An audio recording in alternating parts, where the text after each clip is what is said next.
नमस्कार दोस्तों, मैं सुरजीत स्वागत करता हूं आपका to the point study with Surjeet channel पे। और यूपी पैड 2023 के लिए हमारी क्लासेस चल रही हैं। उसी सीरीज़ में ये हमारा हिस्ट्री का क्लास नंबर 2 है। इससे पहले हम सिंधु घाटी सभ्यता को करा चुके हैं और सिंधु घाटी सभ्यता को मैंने अपने हैंड रिटन नोट से पढ़ाया है। उसमें आपका एक भी फैक्ट्स बाहर नहीं जाएगा सिंधु घाटी सभ्यता से, और लगभग हर बार क्वेश्चन पूछा ही जाता है। ये हमारा सेकंड टॉपिक है, वैदिक संस्कृति। तो इसी तरह हमारी सीरीज़ कंटिन्यू रहेंगी और आप बहुत जल्द आपका यूपी पैड में जो जीके और जीएस पूछी जाती है वो हम कवर कर लेंगे, ठीक है। और ज्योग्राफी और हिस्ट्री हम दो सब्जेक्ट को लेके एक साथ चल रहे हैं। ज्योग्राफी की भी हमारी एक क्लास अपलोड हो चुकी है, तो आप चैनल से जुड़ सकते हैं। पूरी तैयारी फ्री में कराई जाएगी यहाँ पे आपको। और इसके बाद जीके जीएस की प्रिपरेशन के बाद हम आपको हिंदी के जो गद्यांश और ग्रामर का पार्ट आता है वो कवर कराएंगे, ठीक। तो एक कंप्लीट यूपी पैड 2023 के लिए आपको यहाँ पे प्रिपरेशन कराई जाएगी। तो आइए स्टार्ट करते हैं। वैदिक संस्कृति जो थी इससे संबंधित पहले बलनानर फैक्ट्स देख लेते हैं, उसके बाद हम प्रैक्टिस क्वेश्चंस को करेंगे। तो आपकी ये कंप्लीट जो है ये टॉपिक हो जाएगा। और इसकी जो महत्वपूर्ण लिस्टिंग होगी वो भी हम इसको देखेंगे। देखिए, जो PYQs हम कराएंगे प्रैक्टिस सेट, उसमें PYQs दिए होंगे वो जो यूपी पैड में पूछे गए हैं सवाल, या यूपी के किसी भी एग्ज़ाम में सवाल पूछे गए हैं उसकी प्रैक्टिस करेंगे, ठीक है। तो आइए स्टार्ट करते हैं। पहला है महाभारत ग्रंथ का उपनाम है। तो महाभारत ग्रंथ जो है इसका उपनाम क्या है? तो इसका उपनाम है सतसाहस्री संहिता। सेकंड है गायत्री मंत्र के नाम से प्रसिद्ध मंत्र सर्वप्रथम किस ग्रंथ में मिलता है? तो ये मिलता है ऋग्वेद में। थर्ड है ऋग्वेदिक धर्म था, ये कैसा था? बहुदेववादी, मतलब बहुत सारे देवताओं की यहाँ मान्यता थी, बहुत सारे देवताओं की पूजा की जाती थी। नेक्स्ट देखते हैं, ऋग्वेदिक काल में जनता विश्वास करती थी। तो जनता जो है वो बलि एवं कर्मकांड में विश्वास करती थी, ठीक है। नेक्स्ट है गोत्र शब्द का जो प्रयोग है सर्वप्रथम कहाँ पे हुआ है? तो ये ऋग्वेद में मिलता है। और ऋग्वेद में सबसे ज़्यादा संख्या में मंत्र संबंधित हैं, तो किस देवता से संबंधित हैं? इंद्र से। और सबसे प्राचीन वेद माना जाता है ऋग्वेद। वह वैदिक ग्रंथ जिसमें वर्ण शब्द का सर्वप्रथम नामोल्लेख हुआ है, तो ये ऋग्वेद में हुआ है, ठीक। नेक्स्ट है ऋग्वेद में उल्लिखित जो यव है, यव शब्द किस कृषि उत्पाद के लिए प्रयुक्त होता है? तो ये जौ के लिए। नेक्स्ट देख लेते हैं, वह नदी जिसके किनारे ऋग्वेद में उल्लिखित प्रसिद्ध 10 राजाओं का युद्ध में लड़ा गया, तो ये परुष्णी या रावी नदी के तट पे। और ऋग्वेदिक काल के प्रारंभ में महत्वपूर्ण मूल्यवान जो संपत्ति थी वो किसको समझा जाता था? गाय को, ठीक है। गाय को अगन्या भी बोलते थे। अगन्या, ये देखो नेक्स्ट लाइन में दे रखा है। वैदिक काल में अगन्या किसको कहा जाता था? या अगन्या मतलब होता है जिसको मारा ना जा सके, इसको मारना पाप माना जाता था, तो गाय को, ठीक। नेक्स्ट है वह वैदिक साहित्य जिसमें मोक्ष की चर्चा मिलती है, तो वो है उपनिषद। और वैदिक देवताओं को गुरु माना जाता था, किसको? वैदिक देवताओं का गुरु किसे माना जाता था? बृहस्पति को। नेक्स्ट है उत्तर वैदिक काल में आर्य संस्कृति की धुरी समझा जाता था, तो कुरु एवं पांचाल को समझा जाता था। नेक्स्ट है वैदिक कर्मकांड में होता जो होते थे, होता ये किससे संबंधित थे? तो ये ऋग्वेद से संबंधित होते थे। और आरंभिक जो वैदिक साहित्य है इसमें सर्वाधिक वर्णित नदी कौन सी है? सिंधु नदी। नेक्स्ट है वह नदी जिसको ऋग्वेद में माते तमा, देवी तमा एवं नदी तमा संबोधित किया गया है, तो वो है सरस्वती रिवर। नेक्स्ट है शुक्ल यजुर्वेद की संहिता है, तो वाजस्नेयी है। और शतपथ ब्राह्मण में उल्लिखित राजा विधेय माधव से संबंधित ऋषि कौन थे? तो ऋषि गौतम राहुगढ़। नेक्स्ट है जिस ग्रंथ में पुरुष मेद का उल्लेख हुआ है वह कौन सा ग्रंथ है? वो है शतपथ ब्राह्मण। और गोपथ ब्राह्मण किससे संबंधित है? अथर्ववेद से। गोपथ ब्राह्मण किससे संबंधित है? अथर्ववेद से। आयुर्वेद अर्थात जीवन का विज्ञान, इसका उल्लेख जो है सर्वप्रथम अथर्ववेद में ही मिलता है, ठीक है। नेक्स्ट है वह उपनिषद जिसमें पहली बार निराशावाद के तत्व दिखाई देते हैं, वह कौन सा उपनिषद है? मैत्रायणी। और नेक्स्ट है भारतीय प्रतीक पर उत्कीर्ण सत्यमेव जयते कहाँ से लिया गया है? मुंडको उपनिषद से, ठीक है। इंपॉर्टेंट है, ये याद रखना। नेक्स्ट है जिंद अवस्था और ऋग्वेद में समानता है। जिंद अवस्था जो है ये किससे संबंधित है? ईरान से। और प्राचीन भारत में निषादों को पहले से देख लो, जो जिंद अवस्था और ऋग्वेद हैं ये दोनों ही, मतलब ऋग्वेद जिस तरह की वैल्यू हमारे यहाँ ऋग्वेद रखता है, जिंद अवस्था भी ईरान में उसी तरह की इंपोर्टेंस रखता है। तो नेक्स्ट है प्राचीन भारत में निशाका से जाने जाते थे, तो निशाका क्या हुआ करता था? स्वर्ण के आभूषण को निशाका कहते थे। नेक्स्ट देखते हैं, नेक्स्ट है 14वीं सदी ईसा पूर्व का एक अभिलेख जिसमें वैदिक देवताओं का वर्णन है प्राप्त हुआ है, तो ये बोगचकोई से प्राप्त हुआ है, एशिया माइनर से। नेक्स्ट है मनुस्मृति मुख्यतः संबंधित है, तो समाज व्यवस्था से संबंधित है। नेक्स्ट देख लेते हैं। देखिए मैंने जो है ना इसकी प्लेलिस्ट बना रखी है अलग से, यूपी पैड 2023 की, तो उसकी प्लेलिस्ट मैं डिस्क्रिप्शन में मेंशन कर दूंगा, आप जाके वहाँ से देख सकते हैं। उसमें हम रोज़ ही मतलब डेली एक क्लास अपलोड करेंगे। हो सकता है अभी जैसे जैसे एग्ज़ाम पास आता जाएगा आपका, तो आपकी प्रैक्टिस और बढ़ा दी जाएगी, तो पास में हम प्रैक्टिस सेट भी उसमें कराएंगे, ठीक है। नेक्स्ट है वह उपनिषद जिसमें आध्यात्मिक ज्ञान के विषय में नचिकेता और यम का संवाद है, तो कठोपनिषद में। ऋग्वेद में वह नदी जिसका उल्लेख जो है वो अफगानिस्तान के साथ आर्यों के संबंध का सूचक है, कौन सी नदी है? कुभा नदी। ये कुभा नदी, कॉमन नहीं होगा बीच में, तो कुभा नदी है। आर्य शब्द का शाब्दिक अर्थ क्या है? श्रेष्ठ। तो आर्य शब्द जो है इसका शाब्दिक अर्थ था श्रेष्ठ। नेक्स्ट देख लेते हैं। जो अर्धव्यूह था इसका अर्थ था ज्ञान यज्ञ करने वाला पुरोहित, क्या बोलते थे इसे? यज्ञ करने वाला पुरोहित। और उपनिषद काल के राजा अश्वपति शासक थे, कहाँ के? कैकेय राज्य के। भारत का प्रथम विधि निर्माता मनु को माना जाता है। जो कौशय शब्द था इसका प्रयोग किया जाता है रेशम के लिए। और जो क्लासिकीय संस्कृति में आर्य शब्द का अर्थ है वो है एक उत्तम व्यक्ति। इतिहास शब्द जो है इसका उल्लेख अथर्ववेद में मिलता है। तो ये हमने वन लाइनर्स देख लिए, ठीक है। अब हम इसके बाद जो देखेंगे एक कुछ महत्वपूर्ण लिस्टिंग्स हैं वो देख लेते हैं। तो ये वैदिक सभ्यता से संबंधित कुछ लिस्टिंग दे रखी हैं महत्वपूर्ण, इसको देख लेते हैं। उसके बाद हम अपने PYQs और प्रैक्टिस सेट जो भी हैं उसको करेंगे। तो ऋग्वेद जो है इसमें 10 मंडल थे, 1028 सूक्त जो थे जो देवताओं की संस्तुतियाँ हैं, ठीक है। और सूक्त के रचनाकार थे विश्वामित्र, गृत्समद, वामदेव, अत्रि, भारद्वाज और वशिष्ठ।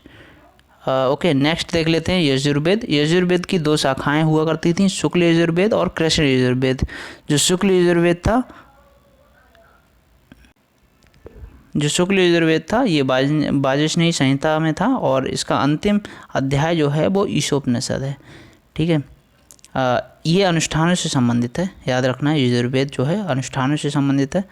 और नेक्स्ट है सामवेद। तो सामवेद जो है इसकी 3 शाखाएँ थी, कौतुम, राणायणीय और जैमिनीय। ओके, इनमें 75 मंत्र को छोड़कर शेष सभी ऋग्वेद के हैं। और ये सामवेद किससे संबंधित था आप कमेंट करके बताइए, काफ़ी महत्वपूर्ण है ये प्रश्न भी आपको पता होना चाहिए। अथर्ववेद जो है इसकी 2 शाखाएं थीं, शौनक और पिप्लाद। इनमें औषधि, भूत प्रेत, जादू टोना आदि से संबंधित मंत्र मिलते हैं। और जो ब्राह्मण ग्रंथ था, ये ब्राह्मण ग्रंथ गद्य साहित्य की सबसे प्राचीन रचना मानी जाती है। इसमें प्रार्थना और यज्ञ क्रिया से संबंधित विचार मिलते हैं, ठीक। नेक्स्ट है ये वेदांग। तो वेदांग कितने हैं? वेदांग जो हैं 6 हैं। वो शिक्षा है जो उच्चारण संबंधी इसमें मतलब व्याख्याएं दे रखी हैं। और कल्प है ये विधि विधान से संबंधित है। व्याकरण है ये शब्दों की मीमांसा से संबंधित है। और निरुक्त है ये कठिन शब्दों की व्याख्या इसमें दे रखी है। छंद है ये संगीत, वध्यता और लय से संबंधित है। और ज्योतिष जो है वो शुभ अशुभ मुहूर्त का निर्धारण इसमें दिया हुआ है। तो 6 ये वेदांग हुआ, शिक्षा, कल्प, व्याकरण, निरुक्त, छंद, ज्योतिष। ओके, याद रखना ये भी। 16 संस्कार हैं, गर्भाधान, पुंसवन, और इसमें जो महत्वपूर्ण है उन्होंने दे रखा है गर्भाधान, पुंसवन और सीमंत्रोयन और धातुकर्म, कर्णवेद, विद्यारंभ, यज्ञोपवीत लिखा है, ठीक है। यज्ञोपवीत, उपनयन, ये वेदारंभ 12वां इसी में है, ठीक है। तो ये संस्कार हो गए। और बाकी इधर ले रखे हैं नामकरण, निष्क्रमण। देखिए इनकी एक सीरीज़ के हिसाब से पढ़ोगे तो ज़्यादा ठीक रहेगा। इन्होंने उल्टा सीधा कर रखा है। गर्भाधान है, पुंसवन है और सीमंत्रोयन है और जात कर्म है। उसके बाद नंबर 5 इधर दे रखा है नामकरण है, निष्क्रमण है, अन्नप्राशन है, मुंडन या चूड़ा कर्म जिसे बोलते हैं वो है। उसके बाद जो है 9 नंबर इधर है कर्णवेद है, विद्यारंभ है, यज्ञोपवीत है जिसको उपनयन बोलते हैं, और वेदारंभ है। उसके बाद 13 नंबर जो है वो ये है केशांत, समावर्तन, विवाह और अंत्येष्टि, यानी लास्ट में जो अंत्येष्टि होती है, इंसान मर जाता है, वो ये है। नेक्स्ट है राजा की सहायता के लिए नियुक्त जो अधिकारी थे उनके कार्य क्या थे। तो ये वैदिक कालीन अधिकारी थे, इम्पोर्टेंट है ये भी। फर्स्ट जो हुआ करता था पुरोहित, ये राजा का मुख्य परामर्शदाता होता था। जो सेनानी होता था वो सेना का नेतृत्व करने वाला होता था। जो कुलपति होता था वो परिवार का मुखिया होता था। और विषपति विष का प्रधान होता था। और जो वज्रपति होता था वो चारागाह के अधिकारी तथा कुलप को संगठित करके युद्ध के मैदान में ले जाता था। ग्रामीणी कौन होता था? ग्राम का प्रधान होता था और युद्ध में कबीले की सेना का नेतृत्व करता था ये, ठीक है। स्पष्ट ये गुप्तचर हुआ करता था। और जो दूत था ये विभिन्न राजनीतिक इकाइयों को एक दूसरे के विषय में सूचित करता था। और पुरप ये दुर्ग का अधिकारी होता था। और उग्र जो था वो अपराधियों को पकड़ता था, मतलब पुलिस हुआ करता था एक प्रकार से। जो पुलिस कांस्टेबल का आज काम होता है वो उग्र का था। वैदिक कालीन नदियाँ हैं, उनके प्राचीन नाम दे रखे हैं और आधुनिक नाम दे रखे हैं। ये भी पूछ लेता है। कोभा ये काबुल का प्राचीन नाम था। वितस्ता झेलम का प्राचीन नाम था। अस्कनी चेनाव का प्राचीन नाम था। परशुनी रावी का। और सरस्वती जो रिवर है ये घग्गर का प्राचीन नाम था। नेक्स्ट है सदानीरा। सदानीरा जो गंडक को बोलते थे। बिपाशा ये जो है ब्यास का प्राचीन नाम था। और शतुद्री सतलज का, ठीक है। तो इम्पोर्टेंट ये वन लाइनर फैक्ट्स और लिस्टिंग्स हो गई हमारी। अब ये हम यहाँ से प्रैक्टिस स्टार्ट करते हैं क्वेश्चंस की। ये देखिए यहाँ लिखा है उत्तर प्रदेश की विभिन्न परीक्षाओं में पूछे गए महत्वपूर्ण प्रश्न, ठीक है। तो ये इसी टॉपिक से ये प्रश्न हैं आपकी प्रैक्टिस भी हो जाएगी। साथ में व्याख्या भी दे रखी है, मुझे जहाँ इंपॉर्टेंट लगेगा वहाँ व्याख्या को भी आपको बताऊँगा। उपनयन समारोह से क्या तात्पर्य है? पहला प्रश्न है। तो उपनयन समारोह जो होता था वो बच्चे को पवित्र जनेऊ धारण कराया जाता था इसमें। और ये गन्ना पर्यवेक्षक जो यूपीट्रिपलएससी एग्जाम कराता है इसमें पूछा गया है। उपनयन संस्कार यज्ञोपवीत संस्कार के नाम से भी जानते हैं जिसे हम। इसमें बच्चे को पवित्र जनेऊ धारण कराया जाता है। पहले इस संस्कार को शुद्धिकरण संस्कार के रूप में जानते थे। इसके उपरांत शिष्य गुरु के साथ आश्रम में रहकर शिक्षा ग्रहण करते हैं। और इस संस्कार के उपरांत जो है बच्चे को द्विज कहा जाता है। द्विज ब्राह्मण का भी पर्यायवाची है, ठीक। नेक्स्ट है सत्यमेव जयते। ये कहाँ से लिया गया है महावाक्य? ये महावाक्य लिया गया है मुंडक उपनिषद से। ये भी पूछा गया गन्ना पर्यवेक्षक में। देखिए तो हमने ऊपर जो प्रश्न किए हैं उनका रिपीटेशन होगा यहाँ पे, तो आपकी प्रैक्टिस भी होगी। और दूसरा हमें नए क्वेश्चंस भी अगर देखने को मिलते हैं तो उनको हम व्याख्या के माध्यम से एक्सप्लेन करेंगे, तो कोई भी प्रश्न आपका बाहर नहीं जाएगा। सत्यमेव जयते मुंडक उपनिषद से लिया गया है। इस उपनिषद में यज्ञ की तुलना टूटी हुई नाव से की गई है, ठीक है। मुंडक उपनिषद जो है वो अथर्ववेद से संबंधित है और ये भारत का आदर्श वाक्य माना जाता है। सत्यमेव जयते यानी जीत किसकी होती है? सत्य की। सत्यमेव जयते भारतीय राज्य के उत्तर प्रदेश के वाराणसी स्थित सारनाथ में मौर्य सम्राट द्वारा बनाए गए सिंह स्तंभ के शिखर पर अंकित है। नेक्स्ट है क्वेश्चन नंबर 3। वेदों के गद्य प्रकरण क्या कहलाते हैं? तो ये कहलाते हैं ब्राह्मण। कनिष्ठ सहायक में पूछा गया है प्रश्न ये। तो जो वेदों के गद्य प्रकरण हैं उनको ब्राह्मण कहा जाता है। और नेक्स्ट है इसकी एक्सप्लेनेशन देख लेते हैं। संहिता ये क्या होती थी? मंत्र भाग हुआ करता था। ब्राह्मण जो था वो वेद ग्रंथ का गद्य में कर्मकांड की विवेचना को ब्राह्मण कहते थे। आरण्यक जो होते थे वो कर्मकांड के पीछे उद्देश्य की विवेचना की जाती थी, उसमें कि जो कर्मकांड किया जा रहा है उसके पीछे उद्देश्य क्या है ये कहाँ लिखा हुआ मिलेगा? आरण्यक में, ठीक है। और उपनिषद जो थे वो परमेश्वर परमात्मा ब्रह्म और आत्मा के स्वभाव और संबंध का बहुत ही दार्शनिक और ज्ञानपूर्वक वर्णन हुआ करता था। क्वेश्चन 4 है कौन सा ज्ञान के सिद्धांत पर बल देता है? तो ये बल देता है उपनिषद। स्टेनोग्राफर की परीक्षा में पूछा गया है। तो उपनिषद जो है वो हिंदू धर्म का महत्वपूर्ण श्रुति ग्रंथ है। श्रुति ग्रंथ मतलब है कि गुरु उपदेश देगा और शिष्य बैठ के सुनेगा। ये वैदिक वाङ्मय के अभिन्न अंग हैं और इसमें परमेश्वर परमात्मा ब्रह्म और आत्मा के स्वभाव और संबंध का बहुत ही दार्शनिक और ज्ञानपूर्वक वर्णन इसमें मिलता है। 17वीं सदी में दारासिकों ने उपनिषद का फारसी में अनुवाद सिर ए अकबर नाम से कराया था। क्वेश्चन नंबर 5 देख लेते हैं। ऋग्वेद में निम्न में से किस देवता की सर्वाधिक महत्व का वर्णन है? जो ऋग्वेद में निम्न में से किस देवता का जो है सर्वाधिक महत्व माना जाता था? तो इंद्र का। तो स्टेनोग्राफर की परीक्षा में पूछा गया है। ऋग्वेद प्राचीनतम वेद है। इसमें 1028 सूक्त हैं और 10,462 ऋचाएँ हैं। ऋग्वेद के पढ़ने वाले ऋषियों को होत्र कहते थे या होता कहते थे। इसमें सर्वाधिक जो वर्णन है वो इंद्र का है और इंद्र के लिए 250 यानी 250 तथा अग्नि के लिए 200 सूक्तों की रचना की गई है, ठीक है। क्वेश्चन 6 है किस भारतीय पुरातन ग्रंथ में अपराध और अपराधी का जिक्र है? तो ये है उपरोक्त सभी में, यानी अर्थशास्त्र में भी है, मनुस्मृति में भी है, न्याय मीमांसा में भी है। क्वेश्चन 7 है शतपथ ब्राह्मण और तैत्तिरीय ब्राह्मण के यजुर्वेद जो है इसके ब्राह्मण के मूल पाठ हैं, ठीक है। शतपथ ब्राह्मण और तैत्तिरीय ब्राह्मण यजुर्वेद के ब्राह्मण मूल पाठ हैं। ये किसके हैं? ये यजुर्वेद के। वेद और उनके ब्राह्मण निम्नलिखित हैं, तो इनकी लिस्टिंग दे रखी है, ये भी देख लेते हैं। तो देखिए ऋग्वेद के कौन कौन से ब्राह्मण हैं? तो ऐतरेय ब्राह्मण, सांख्यायन और कौशिकी। शुक्ल यजुर्वेद के शतपथ ब्राह्मण है, 7 से शुक्ल 7 से शतपथ याद रखना। कृष्ण यजुर्वेद का तैत्तरीय है, ठीक है, तैत्तरीय ब्राह्मण है। और सामवेद का कौन सा है? पंचविश, षड्विश, मतलब यहाँ की काउंटिंग चल रही है, देखो सामवेद तो साम से ही काउंटिंग कर रहा है। पंचविश, षड्विश, जैमिनीय, इस तरह याद रख सकते हैं आप कि वो साम से ही काउंटिंग कर रहा है। पंचविश, षड्विश, जैमिनीय, जिसको तलवगार भी बोलते थे, और ठीक है। और अथर्ववेद जो था इसमें गोपद ब्राह्मण था। नेक्स्ट देख लेते हैं क्वेश्चन नंबर 8। ऋग्वेद में निहित गायत्री मंत्र किस देवता के लिए है? तो ये है सावित्री देवी के लिए। ऋग्वेद का जो तीसरा मंडल है इसमें निहित जो गायत्री मंत्र है ये सविता या सावित्री देवता को समर्पित है। इस मंडल की रचना विश्वामित्र ने की है। ये देवी नहीं है सावित्री, यहाँ पे देवता लिखा है। ऋग्वेद में कुल 10 मंडल हैं। क्वेश्चन 9 है सर्वाधिक प्राचीन पुराण कौन सा है? तो ये मत्स्य पुराण सबसे प्राचीन माना जाता है। पुराणों की संख्या 18 है और इनमें से कुछ प्रसिद्ध पुराण मत्स्य पुराण, विष्णु और भागवत पुराण है। पुराणों में जो मत्स्य पुराण है ये सबसे प्राचीन और सबसे प्रामाणिक माना जाता है, ठीक है। क्वेश्चन नंबर 10 देख लेते हैं। निम्न में से कौन उपवेद नहीं है? तो उपवेद योग वेद जो है वो उपवेद नहीं है, लोअर परीक्षा में पूछा गया है ये। धनुर्वेद आयुर्वेद उपवेद हैं, धनुर्वेद और आयुर्वेद जो हैं वो उपवेद हैं, जबकि योग वेद उपवेद नहीं है।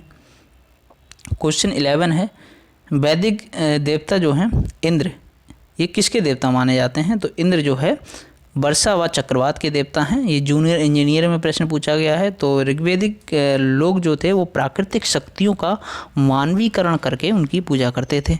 देवों की पूजा की प्रधान विधि थी स्तुति पाठ या यज्ञ एवं बलि चढ़ाना।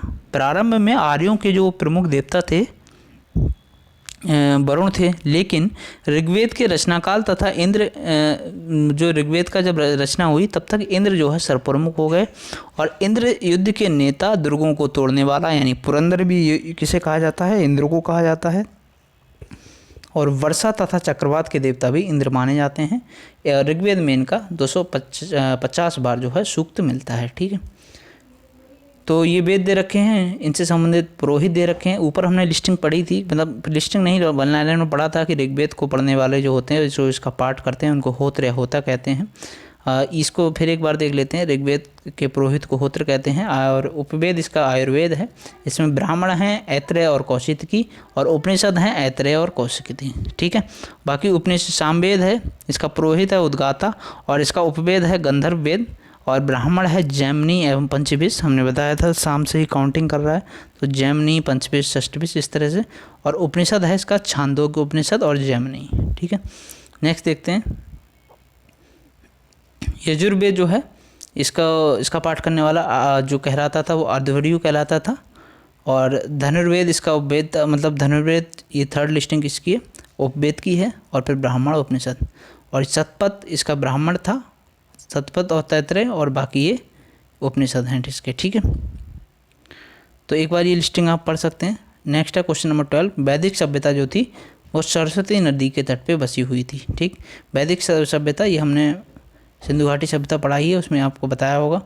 इस सभ्यता को अनादि परंपरा द्वारा आया हुआ माना जाता है। अधिकतर वैदिक सभ्यता का जो काल है वो 1500 BC से 600 BC है। इस काल में हिंदू धर्म की नींव पड़ी थी। समझो कितना पुराना है हिंदू धर्म। इसको सनातन धर्म के नाम से जाना जाता था पहले, और फिर बाद में हिंदू धर्म के नाम से यहाँ से नींव पड़ी। क्वेश्चन 13 है नचिकेता व्याख्यान या आख्यान किस उपनिषद में मिलता है? तो ये मिलता है कठोपनिषद में। तो आचार्य यम और नचिकेता आख्यान कठोपनिषद में मिलता है। इसमें आचार्य यम ने नचिकेता को उपदेश दिया था। क्वेश्चन 14 है ऋग्वेद में 10 राजाओं का संग्राम किस नदी के तट पे हुआ है? तो ये हुआ है परशुनी नदी के तट पे। UPSC AE में एग्जाम में ये सवाल पूछा गया है, ठीक है। और इसमें क्या है कि दशराज युद्ध 10 राजाओं के मध्य युद्ध है, जिसमें ऋग्वेद के 7वें मंडल में इसका उल्लेख मिलता है। इसमें भरत जन के राजा सुदास तथा अन्य 10 राजाओं के मध्य युद्ध हुआ। जो भरत जन कबीला था, मतलब कबीलों में उस टाइम लोग रहते थे, तो जो भरत कबीला था उसके जो राजा थे सुदास, और अन्य 10 राजा थे, उन दोनों के मध्य ये युद्ध हुआ था, जिसमें विजय किसकी हुई? तो विजय हुई सुदास की। और वशिष्ठ जो थे वो सुदास के गुरु थे। कौन थे? वशिष्ठ। और ये युद्ध परशुनी या रावी नदी के तट पे लड़ा गया था। क्वेश्चन 15 है, कौन जो है शुक्ल यजुर्वेद की संहिता है? तो शुक्ल यजुर्वेद की संहिता है वाजसनेयी, ठीक है। तो यजुर्वेद एक कर्मकांडीय वेद है। इसमें विभिन्न यज्ञों से संबंधित अनुष्ठान विधियों का उल्लेख है। ये वेद अंशतः गद्य एवं पद्य दोनों में रचित हैं और ये 40 अध्यायों में विभाजित हैं। क्वेश्चन 16 है, गायत्री मंत्र के नाम से प्रसिद्ध मंत्र सर्वप्रथम किस ग्रंथ में मिलता है? तो ये मिलता है ऋग्वेद में। यूपीपीसीएस प्री की जीएस में 2013 में ये प्रश्न पूछा गया है। 4 वेदों में सबसे प्राचीन है ऋग्वेद, और इसके बारे में और कुछ जान लें। इसमें कुल 20 अध्याय हैं, 731 सूक्त हैं, ठीक है। ये किसकी बात हो रही है? अथर्ववेद की। अथर्ववेद अर्थवा ऋषि जो हैं उनके द्वारा रचित है। इसमें कुल 20 अध्याय हैं और 731 सूक्त हैं, लेकिन सबसे प्राचीन वेद कौन सा है? ऋग्वेद, ठीक है। और बाकी आप ये एक्सप्लेनेशन चाहें तो यहाँ से पढ़ सकते हैं डिटेल में। मुझे जो इम्पोर्टेंट लगी वो मैंने बता दी। क्वेश्चन 17 है, ऋग्वेद की मूल लिपि थी? तो ऋग्वेद की मूल लिपि ब्राह्मी थी। ये भी यूपीपीसीएस प्री में पूछा गया है। ऋग्वेद जो था वो मूल रूप से ब्राह्मी लिपि में लिखा गया था। इसमें प्राचीन 2 से 7 मंडल जो हैं वो वंश मंडल हैं और 9वां मंडल सोम देवता को समर्पित है। क्वेश्चन 18 है, किसका संकलन ऋग्वेद पर आधारित है? तो ऋग्वेद पर आधारित किसका संकलन है? सामवेद का। सामवेद में कुल 1869 ऋचाएँ हैं, 1869। इनमें 99 जो हैं ऋचाएँ बाद में जोड़ी गई हैं, ठीक है, और अन्य जो है ऋग्वेद से ली गई हैं। भगवान कृष्ण ने वेदों में अपने को सामवेद कहा है। साम का अर्थ है गान। इसके मंत्रों को गाने वाला कहलाता था उद्गाता। सामवेद को भारतीय संगीत का जनक भी कहा जाता है, ठीक है, याद रखना इम्पोर्टेंट है। ये कौन सा वेद किससे संबंधित है ये भी इम्पोर्टेंट है। तो ये एकदम मतलब जो भी मैं फैक्ट बता रहा हूँ वो सभी इम्पोर्टेंट है। मैंने इसीलिए 2-3 बुक से ये ऐड की, ये PDF को बनाया है। वन लाइनर की PDF अलग थी, और ये जो है ये जो मैं मतलब 2-3 किताबों को देख के मुझे जहाँ से कंटेंट लगा जिससे आपका कोई भी प्रश्न छूटे नहीं, तो PYQs को लिया है साथ में, और लिस्टिंग्स को और वन लाइनर फैक्ट्स को, ठीक है। तो क्वेश्चन 19 है, आयुर्वेद अर्थात जीवन का विज्ञान का उल्लेख सर्वप्रथम कहाँ से मिलता है? अथर्ववेद में। तो आयुर्वेद ऋग्वेद का उपवेद है, जबकि जो गंधर्व वेद है ये सामवेद का, धनुर्वेद जो है वो यजुर्वेद का, और शिल्प वेद जो है वो अथर्ववेद का उपवेद है, ठीक है। एक बार इसको फिर से देख लो, जो आयुर्वेद है ये ऋग्वेद का उपवेद है, याद रखना, ये इंपॉर्टेंट है इसीलिए रिपीट कर रहा हूँ। आयुर्वेद ऋग्वेद का उपवेद है, जबकि गंधर्व वेद सामवेद का है, ठीक है, और धनुर्वेद यजुर्वेद का है, और शिल्प वेद जो है वो अथर्ववेद का है। ये उपवेदों की बात कर रहे हैं हम, जबकि अथर्ववेद में जादू टोने और विभिन्न प्रकार की औषधियों का वर्णन है। आयुर्वेद अर्थात जीवन का विज्ञान सर्वप्रथम यह अथर्ववेद में ही मिलता है। क्वेश्चन 20 है, ऋग्वैदिक धर्म था? तो ऋग्वैदिक धर्म हुआ करता था बहुदेववादी, हमने ऊपर वन लाइनर में पढ़ा था। ऋग्वैदिक धर्म बहुदेववादी था। वैदिक धर्म जो हुआ करता था वो प्रवृत्ति मार्गी था। देवताओं की 3 श्रेणियाँ थीं। पृथ्वीवासी देवता हुआ करते थे, आकाशवासी और अंतरिक्ष के देवता हुआ करते थे। इनमें सबसे प्रमुख देवता इंद्र माने जाते हैं। दूसरा स्थान अग्नि का है। इनके जीवन में संन्यास और गृह त्याग का स्थान नहीं था। वे जो थे वो गृहस्थ आश्रम में ही देवोपासना के द्वारा लौकिक कल्याण की चेष्टा करते थे। ऋग्वेद में अमरता का उल्लेख मिलता है किंतु मोक्ष का नहीं मिलता है। ऋग्वेद में देव पूजा के साथ साथ पितृ पूजा की स्थापना की गई है। हर क्वेश्चन के साथ जो एक्सप्लेनेशन मैं पढ़ रहा हूँ ये बहुत इंपॉर्टेंट है, उसको आप स्किप नहीं करना, ठीक है, और जहाँ रिपीट होगी मैं आपको खुद बता दूंगा, तो एक्सप्लेनेशन आप नहीं मिस करना, वरना कोई PYQ करने का कोई फ़ायदा नहीं रहेगा। ऋग्वैदिक काल में जनता निम्न में मुख्यतः किस में विश्वास करती थी? तो जनता बलि एवं कर्मकांड में विश्वास करती थी। सभी प्रश्न जो है वो आए हुए हैं, ठीक है। तो ये इसकी एक्सप्लेनेशन है। यज्ञ बलि के रूप में ऋग्वैदिक युग में बलि जो है वो यज्ञ बलि के रूप में होती थी। इंद्र और अग्नि समस्त जन के द्वारा दी गई बलि ग्रहण करने के लिए आहूत होते थे, मतलब बुलाया जाता था उनको आहुति दी जाती थी। तो याद रखना, देखो मैंने इतनी बार आपकी प्रैक्टिस करवाता हूँ कि आपका क्वेश्चन रिपीट होने लगेगा, ठीक है। इसके अलावा आपको कहीं से कुछ भी पढ़ने की ज़रूरत नहीं पड़ेगी। वीडियो आपको अगर अच्छी लगे, इन्फॉर्मेटिव लगे और इम्पोर्टेंट लगे तो आप जो है वीडियो को लाइक करें, चैनल को सब्सक्राइब जरूर करें। गोत्र शब्द का प्रयोग सर्वप्रथम हुआ था ऋग्वेद में, ओके, जबकि गोत्र प्रथा का उल्लेख अथर्ववेद में। देखो गोत्र शब्द का सबसे पहले प्रयोग ऋग्वेद में हुआ है, जबकि जो गोत्र प्रथा है इसका अथर्ववेद में यूज है। आप याद कैसे रखेंगे? गोत्र तो सिंपल है, ऋग्वेद में है सबसे पुराना वेद में, और प्रथा में था आ रहा है ना, तो अथर्ववेद में था आ रहा है, ऐसे याद रखना, ठीक है। मैं जिस तरह से याद रखता हूँ उस तरह से आपको बता रहा हूँ, ये कन्फ्यूजिंग हो जाता है कभी कभी। क्वेश्चन नंबर 23 है, ऋग्वेद में वशिष्ठ को किसके पुरोहित के रूप में प्रस्तुत किया गया? तो व्रतों के, ठीक है। ऋग्वेद में वशिष्ठ को भरतों के पुरोहित के रूप में प्रस्तुत किया गया, जो भरत कबीले था उसके पुरोहित के रूप में। इसकी एक्सप्लेनेशन देख लेते हैं। जो भरत थे उनको राजा सुदास के पुरोहित वशिष्ठ थे। भरतों के राजा जो सुदास थे, इसका पुरोहित कौन था? वशिष्ठ। इनके विरुद्ध 10 राजाओं का एक संघ था, जिसमें मुख्यतः पुरु, यदु, अनु, याद रखना सभी नेम, ये पुरु, यदु, अनु, तुर्वस और दुरह, ये 5 जनों के अतिरिक्त 5 लघु जनजातियों के कौन कौन से? अनिल, पख्त, फलानस और शिव तथा विषाणनी के राजा सम्मिलित थे, ठीक है। और बाकी ऋषि जो थे विश्वामित्र इस संघ के पुरोहित थे। ये युद्ध पश्चिमोत्तर प्रदेश में बसे हुए पूर्वकालीन तथा ब्राह्मण वर्ग के उत्तरकालीन आर्यों के बीच उत्तराधिकार के प्रश्न पर लड़ा गया था। इसमें भरत जन के स्वामी जो स्वामी थे सुदास, इन्होंने पुरुषनी नदी के तट पर एक भीषण युद्ध में 10 राजाओं के इस संघ को परास्त किया और इस प्रकार वह ऋग्वैदिक कालीन भारत का सर्वोपरि सम्राट बन गया। भरत जन के नाम पर ही देशों का नाम जो है भारत पड़ा, ऐसा मान्यता है। और ये ऋग्वैदिक काल का सर्वाधिक महत्वपूर्ण जन था, जो सरस्वती तथा यमुना नदी के बीच के प्रदेशों में निवास करता था तथा ऋग्वेद के 7वें मंडल में दशराज युद्ध का वर्णन मिलता है। नेक्स्ट देख लेते हैं क्वेश्चन नंबर 24। क्वेश्चन नंबर 24 है, ऋग्वेद में निम्नलिखित देवताओं में से किसके लिए वर्णन मिलता है जिसका रथ बकरे खींचते हैं? तो ये पूषण, ठीक है। पूषण जो थे वो पशुओं के देवता माने जाते हैं और चरवाहों तथा पशुओं के देवता। ये एक्सप्लेनेशन है, कुछ खास इसमें है नहीं, तो आप देख लें एक बार इसे। 25 है, निम्न ग्रंथों में मुख्यतः किसमें यज्ञ वेदियों का निर्माण का विवरण मिलता है? तो ये शूल सूत्र में। शूल का अर्थ होता है नापने की डोरी, और इसमें यज्ञीय वेदियों को नापने तथा उनके स्थान चयन तथा निर्माण आदि का वर्णन मिलता है। ये आर्यों के ज्यामिति ज्ञान के परिचायक थे। सामान्यतः बात करें तो सूत्रों का समय जो था वो ईसा पूर्व 600 से लेकर 300 तक था, 300 ईस्वी तक। 26 है, अवेस्ता और ऋग्वेद में समानता है। अवेस्ता मतलब जिंद अवेस्ता जो पूरा नाम था इसका। जिंद अवेस्ता किस क्षेत्र से संबंधित है? तो ये ईरान से संबंधित है। ऊपर देखा था हमने, पढ़ना चाहो तो पढ़ दो यहाँ से। देखो अब क्वेश्चन रिपीट होने लगे हैं हमारे, और आपका पूरा टॉपिक इस तरह से ये कंप्लीट हो जाएगा। कौन सा वेद सबसे प्राचीन है? तो ऋग्वेद जो है सबसे प्राचीन है। ऋग्वेद में ये 4 वेद हैं, ये चारों वेदों के नाम बता चुके हैं, और ऋग्वेद में 10 मंडल हैं, 1028 सूक्त हैं।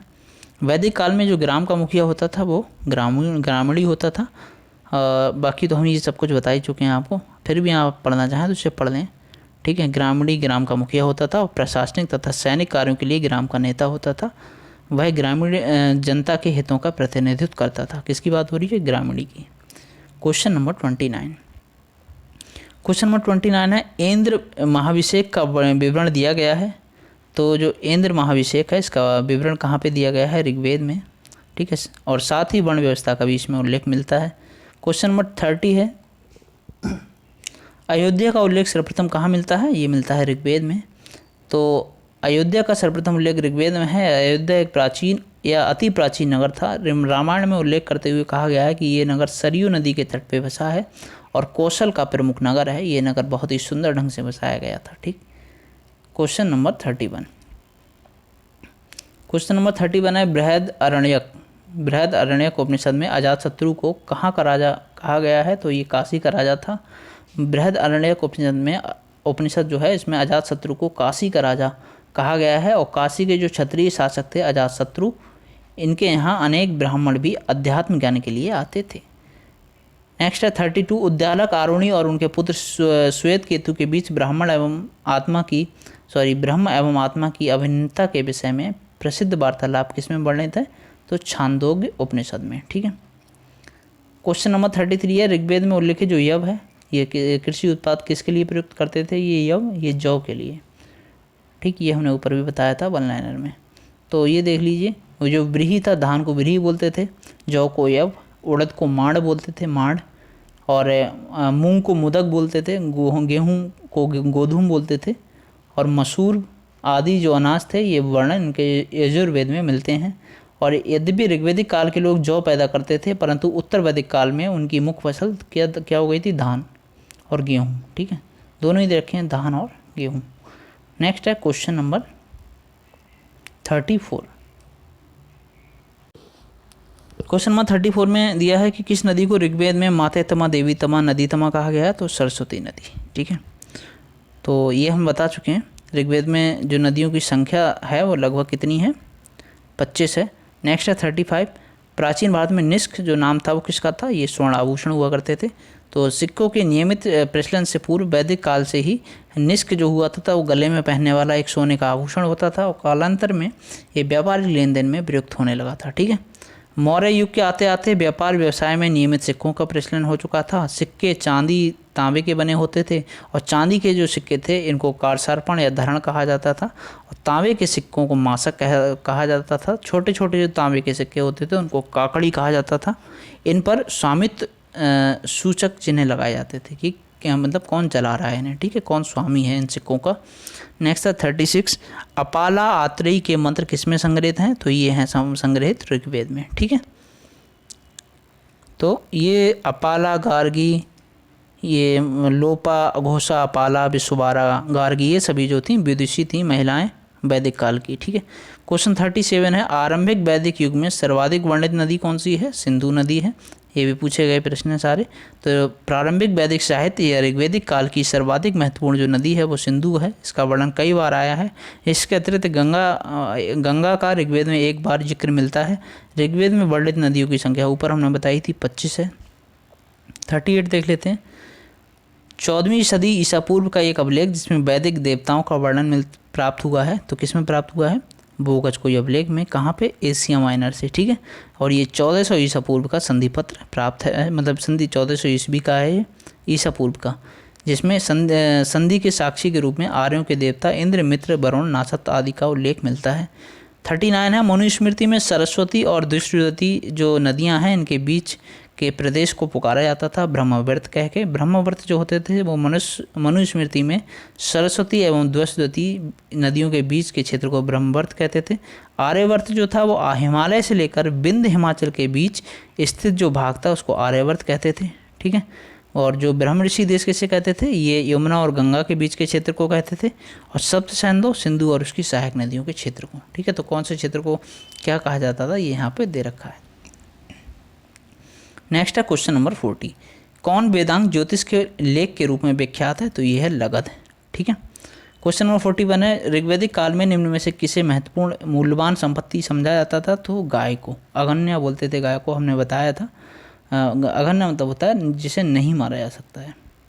क्वेश्चन 42 है, किस जानवर को अगन्या माना जाता था? तो गाय को। 2 बार पूछा गया था। कितना महत्वपूर्ण प्रश्न है ये, 2 बार पूछा गया है।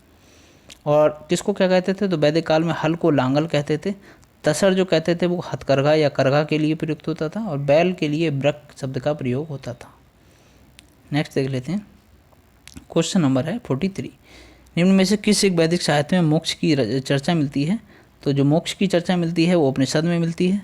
और उपनिषद क्या थे हम ऑलरेडी बता चुके हैं। हाँ, ये पढ़ लो कि 4 पुरुषार्थ होते थे, एक तो धर्म, अर्थ, काम व मोक्ष। ठीक है। ऑप्शन में पूछ सकता है। क्वेश्चन नंबर 44 है, बृहदारण्यक उपनिषद में जनक की सभा में याज्ञवल्क्य से दार्शनिक संवाद करते हुए निम्न में से किसका वर्णन प्राप्त हुआ है? तो ये गार्गी और याज्ञवल्क्य का दार्शनिक संवाद मिला है। ठीक है। डिबेट जिसे बोलते हैं। बाकी इसकी एक्सप्लेनेशन है, आप चाहें तो पढ़ सकते हैं इसको पॉज करके। इतनी इंपॉर्टेंट कुछ इसमें खास है नहीं। क्वेश्चन 45 है, ऋग्वेद में निम्नांकित किन नदियों का उल्लेख अफगानिस्तान के साथ आर्यों के संबंध का सूचक था? तो ये था कुब्रा नदी और कुर्रम। ठीक है। कुर्मू भी बोलते हैं, कुर्रम भी बोलते हैं। कुर्मू आज कुर्रम के नाम से जानी जाती है। ये सुलेमान श्रेणी से निकलकर ईस खेत के दक्षिण में सिंधु नदी से मिलती है, जबकि कुबा जो है वो अटक से थोड़ा ऊपर सिंधु नदी में गिरती है। समझ रहे, हमने सुना था ना अटक से कटक तक भारत है, तो कटक उड़ीसा में और अटक जो है इधर ऊपर पाकिस्तान में, अफगानिस्तान साइड। ठीक है। 46 देखते हैं, निम्नलिखित वैदिक देवताओं में किसे उनका पुरोहित माना जाता था? तो बृहस्पति को। ठीक है। 46 का राइट आंसर बी हो गया, बृहस्पति। अग्नि ये मध्यस्थ देवता होते थे। ध्वस देवताओं का पिता होता था और इंद्र ऋग्वैदिक काल के प्रमुख देवता होते थे। सर्वाधिक ऋग्वैदिक सूक्त समर्पित हैं तो इंद्र को समर्पित हैं, ये सब बता चुके हैं हम। और तूफान और मेघ के देवता भी इनको कहा जाता था, पुरंदर भी कहा जाता था। 48 है, कौन से वैदिक देवता को भोगजकोई अभिलेख में उल्लिखित हैं? कौन से देवता? तो कौन से वैदिक कालीन देवता जो है उल्लिखित हैं भोगजकोई अभिलेख में? वो हैं इंद्र, मित्र, नासत और वरुण। इंपॉर्टेंट है, याद रखना। क्वेश्चन नंबर 49 है, देखिए जहाँ एक्सप्लेनेशन आपको मुझे नहीं लगेगी कि हाँ ये नहीं बताया मैंने इसमें कुछ, तो बता दूंगा, वरना आप चाहें तो वीडियो पॉज करके देख सकते हैं, सब रिपीटेड होने लगा है। नैतिक व्यवस्था के निरीक्षणकर्ता के रूप में किस वैदिक देवता का वर्णन हुआ है? तो वरुण का। ठीक है, तो देखिए क्वेश्चन तो नए हैं लेकिन एक्सप्लेनेशन में वही रिपीट होने लगी, इसीलिए मैं बोल रहा हूँ बार बार कि रिपीट होने लगा है। क्वेश्चंस तो नए मिलेंगे आपको, क्वेश्चन नए इन द सेंस कि आपको जो कोई पढ़ाया गया है उसकी प्रैक्टिस हो जाएगी यहाँ पे। तो वैदिक से देवताओं में कौन जिन अवेस्ता या अवेस्ता के देवता अहुर मजदा से सादृश्य रखता है? ठीक है, कौन है? वरुण। तो वैदिक कालीन देवता वरुण जो है वो अवेस्ता के देवता जो अहुर मजदा हैं उनके सापेक्ष है, मतलब जैसे हमारे इधर ये हैं वैसे ही अहुर मजदा माने जाते थे। नेक्स्ट है क्वेश्चन नंबर 51, ऋग्वेद के वंश मंडल प्रायः किसके मंत्र से आरंभ होते हैं? जो ऋग्वेद का जो वंश मंडल है ये किसके मंत्र से आरंभ होते हैं? तो ये आरंभ होते हैं अग्नि के मंत्र से। ठीक है, ऋग्वेद के दूसरे से 7वें तक जो मंडल है उसको गोत्र या वंश मंडल के नाम से जानते हैं। इनमें से प्रत्येक मंडल एक ऋषि वंश से संबंधित है। इनमें से प्रत्येक मंडल जो है इसका सर्वप्रथम सूक्त नियमितः अग्नि को संबोधित है, तत्पश्चात इंद्र के सूक्त आते हैं और फिर अन्य देवताओं के सूक्त आते हैं। ठीक है, क्वेश्चन 52 है, कौन सा एक पदाधिकारी उत्तर वैदिक काल में रत्नियों की सूची में शामिल नहीं था? तो स्थपति। 12 रत्नियाँ थीं, इनके नाम हैं पुरोहित, सेनानी, राजन्य, महर्षि, सूत, ये राजा का सारथी भी होता था, ग्रामीणी और छत्री, प्रतिहार, संग्रहिती और भागदुद, अक्षवाप और गोविकर्तन और पालागल, ये 12 रत्नियाँ थीं। ठीक है, क्वेश्चन 53 है, आर्य शब्द का शाब्दिक अर्थ क्या है? आर्य शब्द का शाब्दिक अर्थ है श्रेष्ठ। ओके, आर्य संस्कृत भाषा का शब्द है, इसका शाब्दिक अर्थ उच्च कुल का श्रेष्ठ व्यक्ति। ठीक है, नेक्स्ट है 54, अर्धव्यू का अर्थ है। तो अर्धव्यू कौन होते थे? ये होते थे यज्ञ करने वाले पुरोहित, बाकी हम ये बता ही चुके हैं आपको। क्वेश्चन नंबर 55 है, वैदिक काल में बलि शब्द का प्रयोग क्या होता था? तो ये होता था प्रजा द्वारा शासक को दी गई भेंट। आर में पूछा गया है प्रश्न ये, यूटी में, उत्तराखंड में नहीं, उत्तराखंड में नहीं होगा, यूटी का मतलब यहाँ कुछ और होगा, क्योंकि प्रश्न तो हम यूपी वाले देख रहे हैं ना। क्वेश्चन नंबर 56 है, कौन सबसे प्राचीन वाद्य यंत्र है? तो सबसे प्राचीन वाद्य यंत्र वीणा है। ठीक है, सरस्वती एवं नारद का प्रिय वाद्य यंत्र वीणा माना जाता है। वत्स का शासक जो था उदयन इसका सिद्धस्थ था और वीणा वादक के रूप में ये वर्णित था। गुप्तकालीन सिक्कों में समुद्रगुप्त को वीणा बजाते हुए दिखाया गया है। इस आधार पर वीणा को एक प्राचीनतम वाद्य यंत्र माना जाता है। वीणा का प्रयोग जो है वो शास्त्रीय संगीत में किया जाता है। 57 है, उपनिषद काल के राजा अश्वपति शासक थे। कहाँ के शासक थे? कैकई के। तो उपनिषदों में कई राजाओं के नाम का उल्लेख मिलता है, देख लेते हैं कौन सा राजा कहाँ से संबंधित है। तो राज्य दे रखे हैं, राजा दे रखा है। कैकई जो था वो अश्वपति, कैकई राज्य जो था वो अश्वपति का था। और काशी से संबंधित था अजातशत्रु, विदेश से संबंधित थे जनक, और कुरु से उद्दालक अरुणी, और पांचाल से प्रवाहन जावाली। ठीक है, अश्वपति जो थे वो दार्शनिक थे, छांदोग्य उपनिषद में उल्लेखित हैं ये। और उद्दालक, आरुणी, पांचाग्नि एवं वैश्वानर शिक्षा प्राप्त करने के लिए कैकई नरेश अश्वपति के पास गए थे। जो उद्दालक आरुणी हैं, पंचाग्नि हैं और वैश्वानर जो हैं ये शिक्षा प्राप्त करने कहाँ गए थे? कैकई नरेश अश्वपति के पास। 58 है, निम्नलिखित वैदिक शब्दों में कौन सा शब्द कृषि उपकरण का द्योतक नहीं है? तो ये चर्षणी। ठीक है, बाकी ये सब लांगल हल को बोलते थे, ब्रक बैल को बोलते थे। और सीर किसे बोलते थे? सीर जो होता था, यजुर्वेद में हल के लिए सीर शब्द का प्रयोग किया गया है। गोबर की खाद के लिए करीश का प्रयोग किया गया है। ठीक है, क्वेश्चन नंबर देखो यहाँ कुछ और है। कर्षण जो है जुताई के लिए बोलते थे, बपन बोवाई के लिए, लुनन मड़ाई के लिए। ठीक है, ये शतपथ ब्राह्मण में उल्लेखित शब्द हैं। 59 है, उस जनजाति का नाम बताइए जो ऋग्वेदिक आर्यों के पंचजन से संबंधित नहीं है। तो ये कौन सी? टिकट। ऋग्वेद आर्यों के 5 कबीलों के होने की वजह से उन्हें पंचजन कहा जाता था। तो ये कबीले थे अनु, पुरु, तुर्वस, यदु और दुर्ह। ठीक है, अतः इसमें केकट नहीं सम्मिलित है। क्वेश्चन 60 है, सर्ग, प्रतिसर्ग, वंश, मनवंतर और वंशानुचरत संकेतक हैं। तो ये किसके संकेतक हैं? पुराणों के। ठीक है, ये पुराणों के वो हैं संकेतक। यहाँ आप चाहो तो एक्सप्लेनेशन वीडियो पॉज करके पढ़ सकते हो। ठीक है, क्योंकि पुराण जो थे इनकी संख्या 18 है और इसके रचयिता लोमहर्ष माने जाते हैं, इंपॉर्टेंट है। क्वेश्चन नंबर 61, किसे भारत का प्रथम विधि निर्माता माना जाता है? मनु को। तो मनु को भारत का प्रथम विधि निर्माता माना जाता है। इसमें मनुस्मृति इन्होंने लिखी और मानव धर्मशास्त्र मनुस्मृति को कहते हैं। इसमें 2694 श्लोक हैं। रचना इसकी 200 ईसा पूर्व से 200 ईस्वी तक हुई है। निम्न में से किसने ऋग्वेद में वर्णित दसराग युद्ध में भाग नहीं लिया? तो दसराज युद्ध में भाग किसने नहीं लिया? गांधारी ने। ठीक है, बाकी जो त्रित्सु, विशारण और पक्त थे इन्होंने भाग लिया था। ये टोटल नाम दे रखे हैं, पर बता चुके हैं हम, आप देख सकते हैं। नेक्स्ट है 63 वैदित्री के अंतर्गत शामिल है। तो वैदित्री इंपॉर्टेंट है ये प्रश्न। वैदित्री में कौन कौन से 3 वेद आते हैं? तो ये ऋग्वेद यानी जो सबसे पुराना वेद, यजुर्वेद और सामवेद। अथर्ववेद नहीं आता है। ठीक है, अथर्ववेद जहाँ जहाँ देखोगे एलिमिनेट कर दोगे। 64 है निम्न में से मनुस्मृति का टीकाकार कौन था? तो मेधातिथि।